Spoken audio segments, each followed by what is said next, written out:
कथा श्री कृष्ण ने विदुर पत्नी के हाथ से केले के छिलके खाए। जैसा मैं नीतू पांडे यूट्यूब चैनल पर सबका स्वागत करती हूँ। इस कथा का वर्णन श्रीमद् भागवत में मिलता है, जिसे आज भगवत गीता के नाम से जाना जाता है। श्रीमद् भगवत गीता का नाम दिया गया है। इनके कई अनसुलझे अनभिज्ञ यानी कि कोई न जानता हो ऐसे किस्से हैं। इन्हीं कथाओं में से एक कथा आपके लिए लेकर आई हूँ। तो इस कथा को आरंभ करते हैं। कहते हैं ईश्वर से प्रीति कर लेनी चाहिए। ईश्वर से प्रीति करने पर मनुष्य के बड़े से बड़े दुर्लभ काम भी आसानी से हो जाते हैं।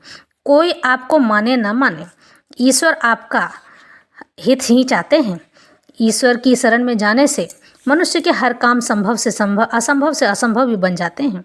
तो इस कथा को आरंभ करते हैं। मांडव ऋषि के शाप से यमराज जी ने ही दासी पुत्र के रूप में धृतराष्ट्र और पांडु के भाई होकर जन्म लिया था। यमराज जी भगवताचार्य थे, यानी ईश्वर पर परम आस्था रखते थे और जब भी हो सके उन चीज़ों के लिए मना करते थे जो कि अहित हो, यानी कि नीति के खिलाफ हो, नीति के अलग हो। अपने इस रूप में मनुष्य जन्म लेकर भी वे भगवान के परम भक्त और धर्मपरायण ही रहे। विदुर जी भगवान धृतराष्ट्र के मंत्री थे और सदा इसी प्रयत्न में रहते थे कि महाराज धर्म का पालन करते रहें, नीति के अनुसार ही राजनीति करनी चाहिए, ये हमेशा सलाह दिया करते थे।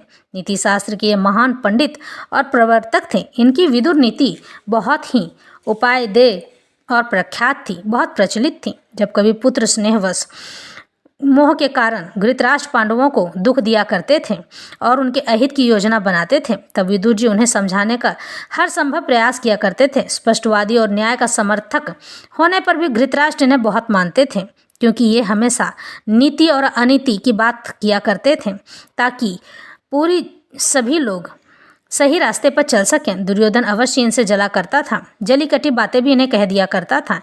इनकी कभी बात नहीं सुनता था, लेकिन फिर भी विदुर जी कहते थे कि दुर्योधन सही नीति से राज्य करना चाहिए, अन्यथा राज्य का नाश होने में जरा भी समय नहीं लगेगा। लेकिन दुर्योधन कहाँ सुनने वाला था। धर्मरथ पांडु के पुत्रों से ये बहुत स्नेह करते थे। जब दुरात्मा दुर्योधन ने लक्षागृह में पांडवों को जलाने का षड्यंत्र रचा था, तब विदुर जी ने ही उन्हें बचाने की व्यवस्था की थी और गुप्त भाषा में संदेश भेजकर युधिष्ठिर को पहले ही सावधान कर दिया था। उस भयंकर गृह से बच निकलने की युक्ति भी बताई थी। पांडवों का हित हो सके, विदुर जी हर संभव प्रयास किया करते थे। पांडव पुत्रों को अपने आप को उनके पिता के तौर पे ही देखा करते थे। उनके हित के लिए हर संभव कोशिश करते थे। सज्जनों को सदा न्याय और धर्म ही अच्छा लगता है। अन्याय तथा अधर्म का विरोध करना उनका स्वभाव होता है। इसके लिए अनेकों बार दुर्जनों से उन्हें तिरस्कार और दुखी भी होना पड़ता है। विदुर जी दुर्योधन के दुष्कर्मों का प्रबल विरोध करते थे। जब कौरवों ने भरी सभा में द्रौपदी को अपमानित कर दिया, उनकी साड़ी वस्त्र उतारे, तब वे रुष्ट होकर सभा भवन से चले गए।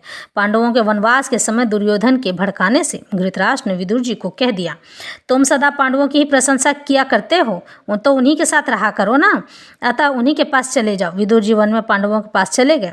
उनके चले जाने पर धृतराष्ट्र को उनकी महत्ता का पता लगा। विदुर से रहित अपने को वे असहाय समझने लगे। तब दूत भेजकर विदुर जी को उन्होंने फिर बुलाया। मानापमान में समान भाव रखने वाले विदुर जी लौट आए। पांडवों के वनवास के 13 वर्ष कुंती देवी विदुर जी के यहाँ ही रही थी। जब श्री कृष्ण संधि कराने पधारे, तब दुर्योधन का स्वागत सत्कार उन्होंने अस्वीकार कर दिया। उन मधुसूदन को कभी ऐश्वर्य संतुष्ट नहीं कर पाता है। वे तो भक्त के भाव भरे तुलसी दल और जल के ही भूखे हैं। श्री कृष्ण ने धृतराष्ट्र, भीष्म, भूरिश्रवा आदि समस्त लोगों का आतिथ्य अस्वीकार कर दिया, यानी मना कर दिया उनके यहाँ अतिथि बनकर जाने से। विदुर जी के घर में बिना निमंत्रण के ही चले गए। अपने सच्चे भक्त का घर तो उनका अपना ही घर होता है। विदुर के शाक को उन त्रिभुवन पति ने नैवेद्य बना दिया। महाराज धृतराष्ट्र को भरी सभा में श्री कृष्ण के सम्मुख तथा केशव के चले जाने पर अकेले भी विदुर ने समझाया, दुर्योधन पापी है, इसके कारण कुरुकुल का विनाश होता दिखता है। सो हे महाराज, इसे बांधकर आप पांडवों को दे दें। दुर्योधन इससे बहुत बिगड़ा। उसने कठोर वचन कहे विदुर जी से। विदुर जी को युद्ध में किसी का पक्ष लेना नहीं था। अतः शस्त्र छोड़कर वे तीर्थाटन को चले गए। अवधूत वेश में वे तीर्थों में घूमते रहे। बिना मांगे जो कुछ भी मिल जाता था वही खा लिया करते थे। नंगे शरीर कंदमूल खाते हुए वे तीर्थों में लगभग 36 वर्ष विचरते रहे। अंत में मथुरा में इन्हें उद्धव जी मिले। उनसे महाभारत के युद्ध, यदुकुल के क्षय तथा भगवान के स्वधाम गमन का समाचार मिला। भगवान ने स्वधाम पधारते समय महर्षि मैत्रेय को आदेश दिया था विदुर जी को उपदेश करने का। उद्धव जी से समाचार पाकर विदुर जी हरिद्वार गए। वहाँ मैत्रेय जी से उन्होंने भगवदुपदिष्ट तत्वज्ञान प्राप्त किया और फिर हस्तिनापुर आए। हस्तिनापुर विदुर जी केवल बड़े भाई धृतराष्ट्र को आत्मकल्याण का मार्ग प्रदर्शन करने आए थे। उनके उपदेश से धृतराष्ट्र और गांधारी का मोह दूर हो गया था और वे विरक्त होकर वन को चले गए थे। विदुर जी तो सदा से विरक्त थे। वन में जाकर उन्होंने भगवान में चित्त लगाकर योगियों की भांति शरीर को छोड़ दिया। जिस समय भगवान श्री कृष्ण विदुर जी के दरवाजे पर पहुंचे उस समय उनकी स्त्री स्नान कर रही थी। विदुर रानी के केले के छिलके की कथा यहीं प्रारंभ होती है। महाभारत के अनुसार विदुर जी ने विविध व्यंजनादि से उनका आदर सत्कार किया था। जिस समय वह नहा रही थी उस समय उनकी स्त्री स्नान करती आते ही श्री कृष्ण ने बाहर से आवाज़ लगाई। विदुर रानी ने सुनते ही श्री कृष्ण की आवाज़ पहचान ली और शुद्ध बुद्ध खो बैठी। जैसे उस स्वर में कोई आकर्षण हो। वस्त्र पहनने बिना ही वह ज्यों की त्यों दौड़ी चली आई। किवाड़ खोलकर भगवान के दर्शन किए। भगवान ने जब उनका यह हाल देखा तो झट से कमर में लिपटा हुआ पीताम्बर उनके शरीर पर डाल दिया। अब विदुरानी को होश आया। वह बड़ी लज्जित हुई और जल्दी ही अंदर जाकर कपड़े पहन आए। इसके अनंतर वह श्री कृष्ण के पास आकर बैठ गए और खिलाने के लिए लाए हुए केलों को छील छील कर प्रेम में बेसुध होने के कारण गूदे के स्थान पर छिलके खिलाने लगी। इतने में पतिदेव श्री विदुर जी भी आ गए। उन्होंने यह दृश्य देखा तो अपनी पत्नी पर बहुत झल्लाए, बहुत गुस्सा किए। विदुरानी को भी जब अपनी भूल का मालूम हुई तो उन्हें बड़ा कष्ट हुआ।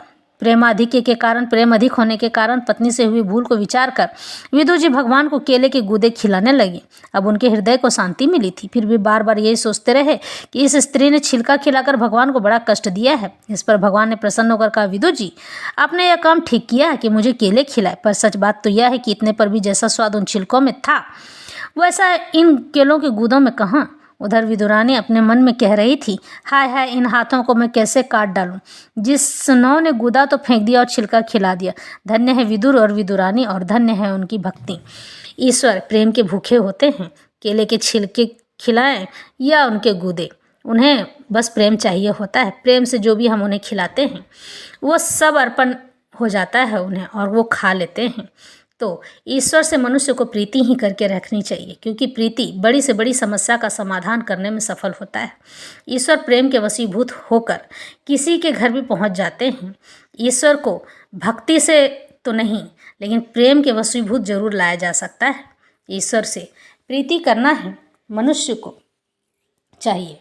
ईश्वर से प्रेम करके वो हर चीज़ पा सकता है जिन चीज़ों की कामना उसने न की हो, और ईश्वर हर चीज़ देने में उसे सक्षम बाध्य हो जाते हैं।